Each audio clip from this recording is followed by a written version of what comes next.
let me show you how to remove repost on TikTok or simply delete your TikTok repost. So looking right here is the home page of my TikTok app. So on your TikTok app like this, you simply need to go ahead and click on your profile.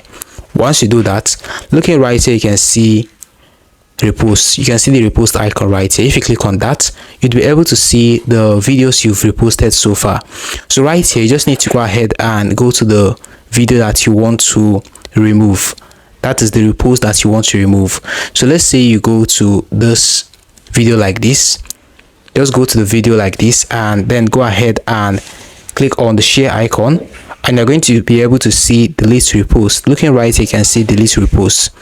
So clicking on that, you'll be able to delete this repost or remove the repost. So this is how simple it is for you to do that. You can simply go to other videos, do the same thing, and you'll be able to remove other reposts on TikTok. So this is how simple it is for you to remove your repost on TikTok or delete your TikTok repost. Hope you found this guide helpful. Now give this video a thumbs up, subscribe, and hit notification bell. It has always been Daniel. See you in the next one.